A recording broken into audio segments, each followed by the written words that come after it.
নমস্কার, একটি নতুন ভিডিওতে সকলকে স্বাগত জানাই। আজকের বিষয় হচ্ছে ফলিক অ্যাসিড। ফলিক অ্যাসিড আমাদের শরীরে কি উপকার করে, এর গুরুত্ব কি সেটা জানব। সাথে প্রেগনেন্সির সময় এর গুরুত্ব আরও কতখানি বেড়ে যায় সেটা নিয়েও আজ আলোচনা করব। ডাক্তারবাবু ফলিক অ্যাসিড প্রেসক্রাইব করেন, এটা তো আমরা সবাই জানি, কিন্তু এই ছোট্ট একটা ভিটামিন ট্যাবলেট এর গুরুত্ব কতটা, এর অভাবে প্রেগনেন্সির সময় কত বড় ক্ষতি হতে পারে সেটা হয়তো অনেকেরই জানা নেই।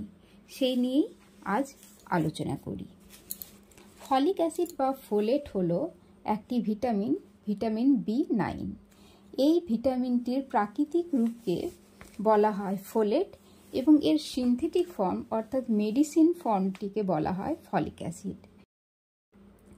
Folic acid blood cell, brain cell ডেভেলপমেন্টে অনেক বড় ভূমিকা পালন করে, নতুন ব্লাড সেল তৈরি করতে সাহায্য করে। এই ভিটামিনের অভাবে অ্যানিমিয়া হতে পারে। এই ভিটামিন হার্ট ভালো রাখে, স্ট্রোকের ঝুঁকি কমায়। এই যেগুলি বললাম এগুলি তো সাধারণ অবস্থায়, অর্থাৎ যখন প্রেগনেন্সি নন প্রেগনেন্ট কেউ যে কোনো মানুষের জন্যই এই ভিটামিনটি ভীষণ একটি গুরুত্বপূর্ণ ভূমিকা পালন করে।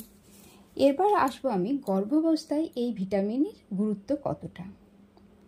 যেহেতু এই ভিটামিনটি ব্লাড সেল, ব্রেন সেল, নতুন সেল ডেভেলপমেন্টে সাহায্য করে, তাই প্রেগনেন্সির সময় এই ভিটামিনের গুরুত্ব আরও অনেকখানি বেড়ে যায়। এই ভিটামিনের অভাবে নিউরাল টিউব ডিফেক্ট হতে পারে। এই টিউব গঠন হয় একদম শুরুর দিকে, গর্ভস্থ ভ্রূণ যখন 3 থেকে 5 সপ্তাহের থাকে, অর্থাৎ আপনি যখন নিজেও জানেন না আপনি প্রেগনেন্ট কি না, সেই সময়ে কিন্তু নিউরাল টিউব গঠন হয়। তাই যখনই প্রেগনেন্সি প্ল্যান করবেন ডাক্তারবাবুর সাথে পরামর্শ করে ফলিক অ্যাসিড ভিটামিন শুরু করে দেওয়া উচিত। এই ভিটামিনের অভাবে নিউরাল টিউব ডিফেক্ট হতে পারে।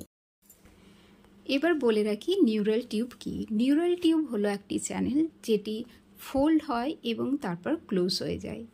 এই টিউবটির ওপরের দিকে তৈরি হয় শিশুর ব্রেন এবং নিচের অংশটিতে তৈরি হয় স্পাইনাল কর্ড এবং সেন্ট্রাল নার্ভাস সিস্টেম। বুঝতেই পারছেন এই টিউবটি কতটা গুরুত্বপূর্ণ। আর এই টিউবের গঠনে সাহায্য করে ফলিক অ্যাসিড। ফলিক অ্যাসিডের অভাবে এই টিউবের বিভিন্ন অস্বাভাবিকতা সৃষ্টি হতে পারে, নিউরাল টিউব ডিফেক্ট যাকে বলা হয়। এই ভিটামিনের অভাবে স্পাইনা বাইফিডা, এনেনকেফলি, হার্ট ডেভেলপমেন্টে problem, cleft lip, cleft palate এই ধরনের সমস্যা হতে পারে। এবার একে একে বুঝিয়ে দিই। স্পাইনা বাইফিডা হচ্ছে মেরুদণ্ড, যেটি ওই নিউরাল টিউব থেকেই সৃষ্টি হয়। সেই মেরুদণ্ডের শেষের অংশটি ঠিকভাবে বন্ধ হয় না। স্ক্রিনে দেখতে পাবেন যে কিভাবে জিনিসটি হচ্ছে স্পাইনা বাইফিডা। এনেনকেফলি হচ্ছে যেখানে মস্তিষ্ক ঠিকভাবে গঠন হয় না, মস্তিষ্কের অংশটি অসম্পূর্ণ থাকে।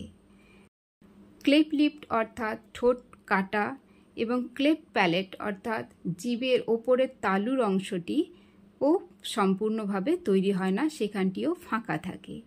এবং হার্টের ফুটো, এই ধরনের বিভিন্ন সমস্যা এই একটি ভিটামিনের অভাবে হতে পারে।